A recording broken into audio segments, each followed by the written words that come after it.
اعوذ باللہ من الشیطان الرجیم، بسم اللہ الرحمن الرحیم۔ السلام علیکم۔ خوابوں کی تعبیر چینل میں خوش آمدید۔ امید ہے اللہ کے کرم سے آپ سب خیریت سے ہوں گے۔ آج کا موضوع خواب میں سرما دیکھنا، سرما لگانا یا سرما فروخت کرنا کیسا ہے۔ خواب میں سرما دیکھنے کی مختلف صورتیں ہیں اور اس کی مختلف تعبیریں ہیں۔ اگر آپ تفصیل سے جاننا چاہتے ہیں تو آپ سے گزارش ہے کہ ویڈیو کو اینڈ تک لازمی دیکھیں۔ تو چلیے چلتے ہیں آج کے موضوع کی طرف۔ خواب میں سرما دیکھنا۔ حضرت ابن سیرین رحمۃ اللہ علیہ نے فرمایا ہے کہ خواب میں سرما مال ہے۔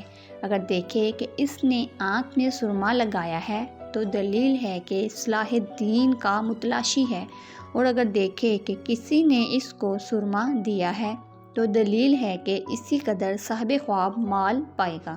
حضرت ابراہیم کرمانی رحمۃ اللہ علیہ نے فرمایا کہ خواب میں سرما مردوں اور عورتوں کے لیے عزت اور مرتبہ ہے، اور بعض اہل تعبیر نے بیان کیا ہے کہ خواب میں سرما پانا اور حق اور ثواب ہے۔ حضرت جعفر صادق رحمۃ اللہ علیہ نے فرمایا، خواب میں سرما فروش ایسا شخص ہے جو صلاح دین کی جستجو کرتا ہے، کیونکہ آنکھ دین ہے اور سرما روشنائی ہے۔ آدمی اس کے علاوہ کسی اور خواب کی تعبیر معلوم کرنا چاہتے ہیں تو کمنٹ میں پوچھ سکتے ہیں۔